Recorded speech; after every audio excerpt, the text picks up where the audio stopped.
Hi everyone, I'm Ken from CryptoTradingKS and the CTKS Method. If you're new, a very warm welcome and welcome back CTKS family. My goal is to assist you in becoming more of a financial and emotional blessing to yourself and those you love through positive excellence. If you like the content, please smash that like button and don't forget to subscribe. We have one of the best communities on YouTube. We look forward to welcoming you into our global family. There are a lot of free resources on CTKSmethod.org. The link is in the description of this video.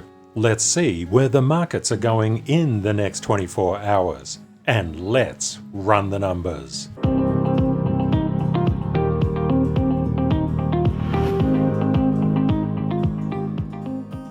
In crypto news today, Senator Cynthia Lummis is chairing the Senate Banking Subcommittee on Digital Assets.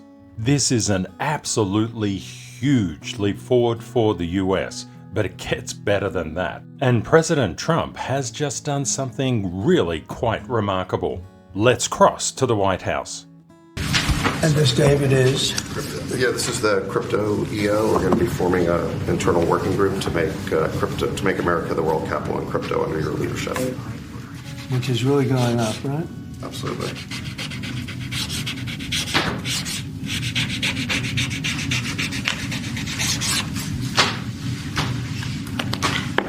David, that's for you. Thanks, sir.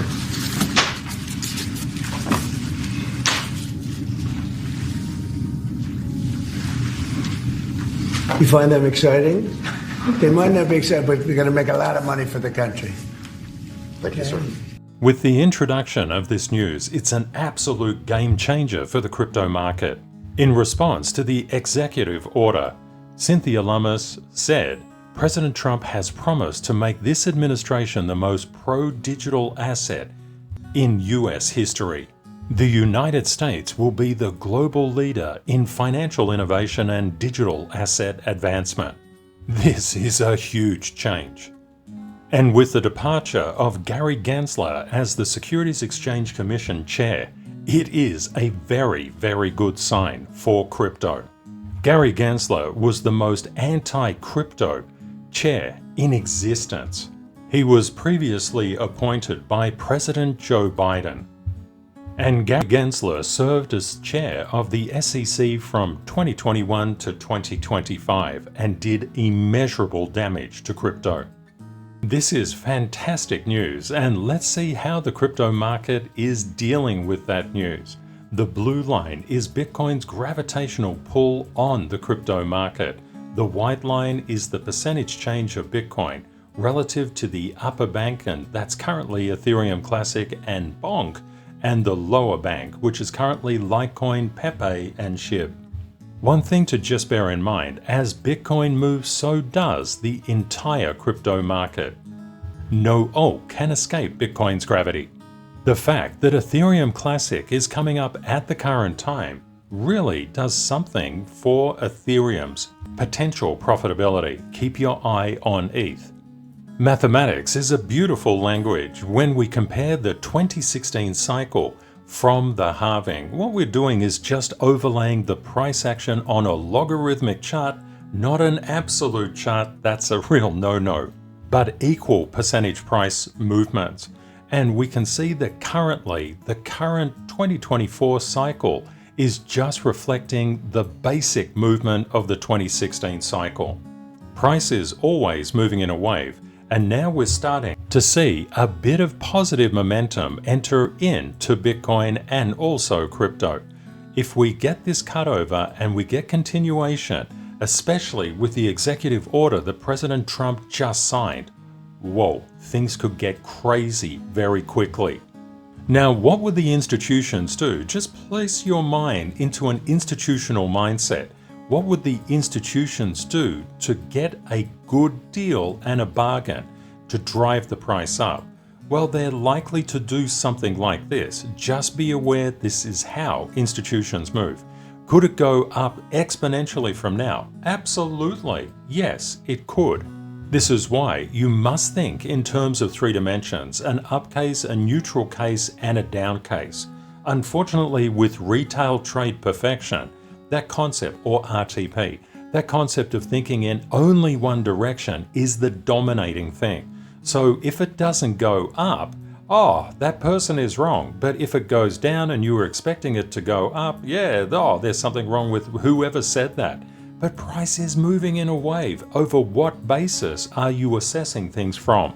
This is why I always give you the mindset, because the mindset is the key. You must have your strategy. You must understand intercorrelation and interconnection. There's a lot you have to understand, but you must get your mindset straight. When we turn to Bitcoin, and Bitcoin is the most important thing that we can look at inside the crypto market. Yesterday, we were here and we saw negative price momentum, but with the introduction of the executive order, things are starting to get really interesting. Of course, there will be negative price momentum because price is always moving in a wave. A lot of people say, oh, I just need to know, is it going up or is it going down? Well, if you said from here to here, is it going up? And someone said yes, well, you would say, oh, that person knows what they're talking about. But what happened if it was there? You were there and it came down. It's going up and down all the time. Please do not be simplistic with a wave-based function. People are not taught to think in terms of waves. It comes up, it goes down, it comes up, it goes down. People are not taught to think like this. Investors say, I'm going to buy here and it must go up. And if it comes down, they cry. You can't think like this. This is a market.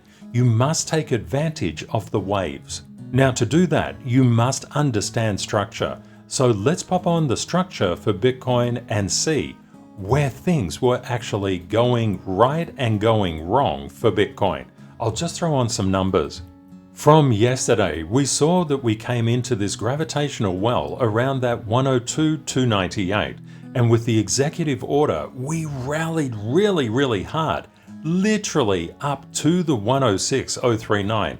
We came back, tested this lower support, and then just ping-ponged all around the place. You can see that the sellers have been very strong. They've managed to push Bitcoin down from that 106,425 back to 102,691, and just a little bit lower than that. Now, what is this telling you? There's been a lot of negative price momentum inside the crypto market, but things are starting to turn around. You are so early. Now, should you go all in and more at one level? Of course not. Inside the masterclass, I guard against that, because if you're not correct, say for example, if you FOMO'd in here and went all in and more, and then the price just tanked, you are likely to sell when it comes down. Therefore, if you split your buy orders and just look structurally at entries, it's the ultimate DCA or dollar cost averaging strategy. Potentially, the best way to think about price is to think like you're in the safari and you're just observing a lion in its natural environment. The lion is wandering all over the place. You must observe the lion, because if you don't, it could sneak up behind you and eat you. Pesky lions. So, one of the things that you want to understand, if we start to come down even further, this is the bearish case, and we break underneath the 102,298, and who would expect that with an executive order being signed? This is the exact kind of things that institutions do to people. They move in the opposite direction, shake everybody out so that they can buy more effectively. Now, where do they shake people out? At the sell levels. They push it down to support, and that's where it bounces. That's why if you don't know the structure of the chart that you're dealing with, you're in a world of hurt. How could you possibly know where to buy and where to sell? Now, a lot of people will think that these are just lines just easily to draw up. In fact, it requires 2 levels of standard certification to draw these lines. So for a bullish case, we would expect to get above that 106,425 and go beyond. Now, why could that be the case? There are so many shorts inside the market that have been pushing price down for quite some time. Getting a big move up would liquidate the shorts and cause massive amounts of buying. In other words, buy-side liquidity. It's very easy for us to ascribe just a random meaning to things that occur, but we need to look through the row 1, row 2, all the way down to row 7 to understand the momentum and direction structurally of the market. For example, we just said that Bitcoin came up because of President Trump signing the executive order. But what if this wasn't the case? What if the case was something hidden within row 1 or row 2 of the cheat sheet? And you can pick up the cheat sheet completely free of charge from CTKSmethod.org. When you log in, just whip down the front page, the home page, and you can see it here. This is definitely your guide to mastering price action, and it's cheap. It's free. And there are a lot of videos here that you can supplement your learning with. Okay, let's look at row 1. Row 1 is the VIX, the DXY, dollar yen, 10-year, 2-year government bonds, and oil. And when we look across the past 24 hours, what did we see that was happening inside the VIX? This is a fear gauge of the main market. It was coming up. It pushed Bitcoin down. Now remember that big surge in Bitcoin, that coincided with a big drop-off in the VIX. This is why we must look outside Bitcoin if we are to understand where Bitcoin can go. And we also see that the 10-year is rising up, the 2-year is starting to weaken, the DXY starting to lose steam, and dollar yen starting to come down, as is oil. Let me just zoom out a little bit here and I'll invert this chart. You can see Bitcoin moves inversely with the VIX. What about the 10-year? Moves inversely. What about the dollar? Moves inversely. A very good overlay. What about the 2-year? Yep. What about dollar yen? Yes. What about oil? Yeah, pretty much. So what does it actually mean? If you're not looking at row 1, you have no concept as to where Bitcoin can go because you are not stacking probabilities and you're not looking through the charts. Not looking at a variety of charts, but looking through the charts. How do you look through a chart? This is a very important thing. When you look at the Profiting from CTKS Method structure course, there is a way to look through charts. And I talk about it inside week 3, part 1 and part 2. It is incredibly valuable. The first thing to understand when you're looking through charts, for example, row 1 down to row 7, the headlines lie. You must get into the detail. And that means you must look past price. A lot of people just look at price and say, I'm going to make my entire purchasing decision based on a price. Some kind of percentage gain or some kind of absolute figure. This is incredibly wrong to do.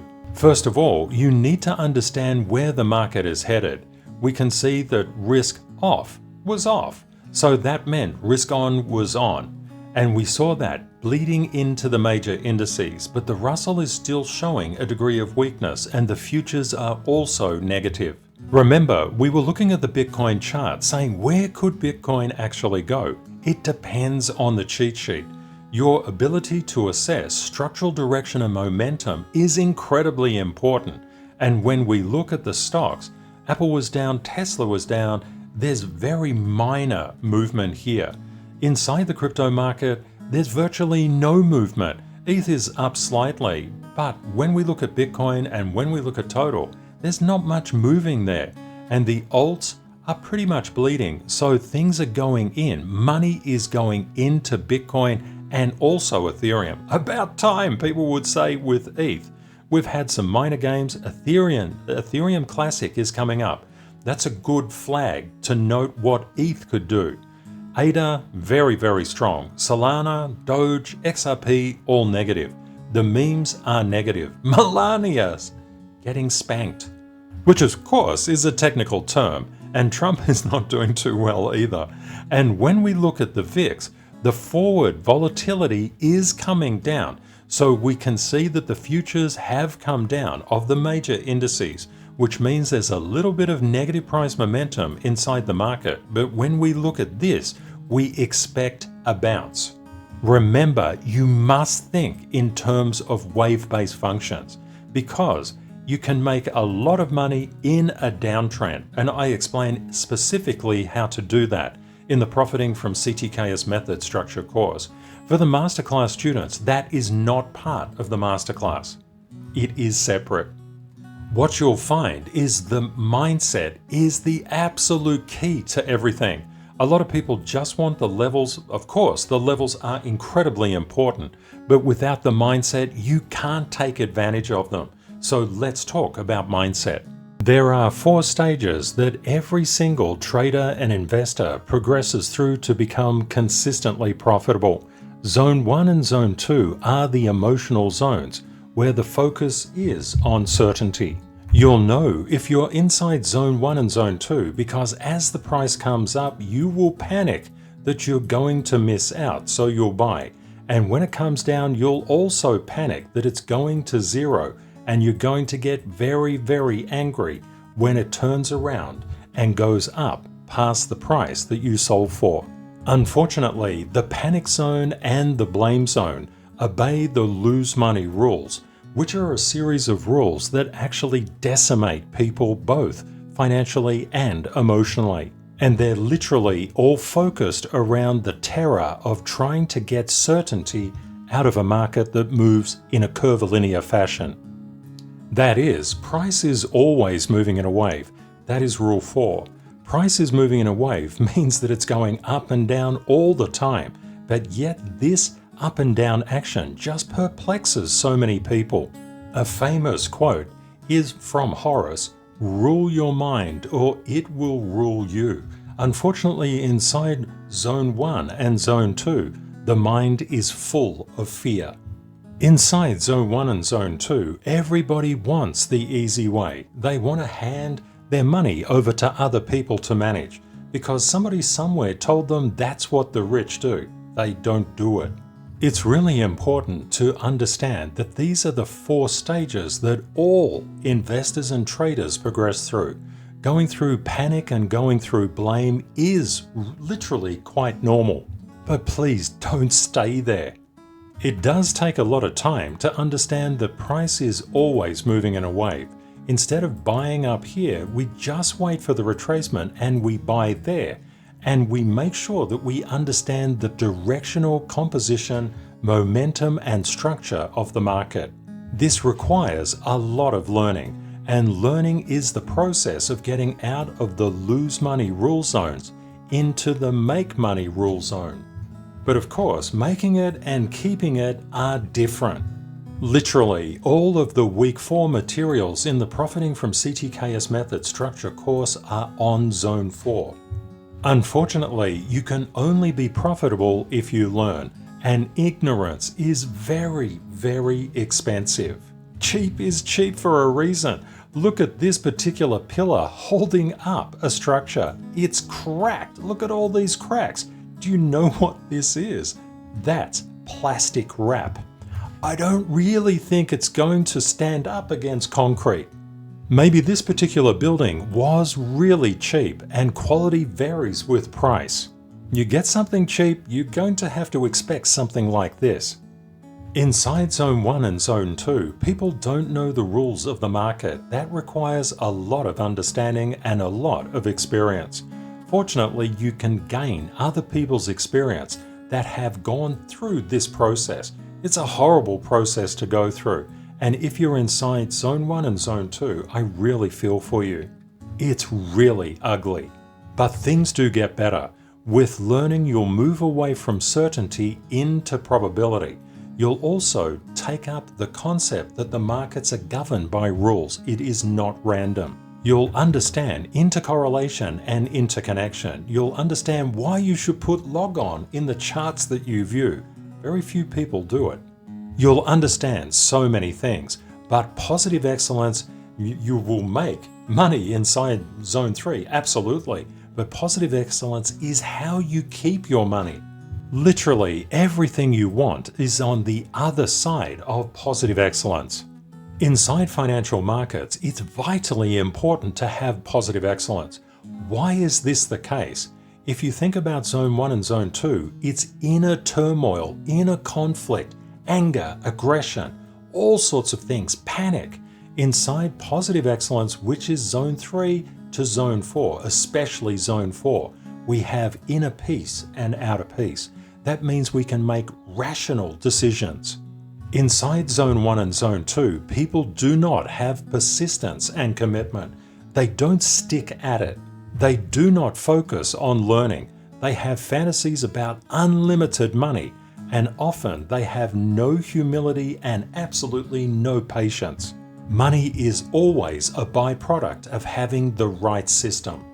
Unfortunately, with a thing called negative excellence, money is the first, the last, the only thing that people focus on.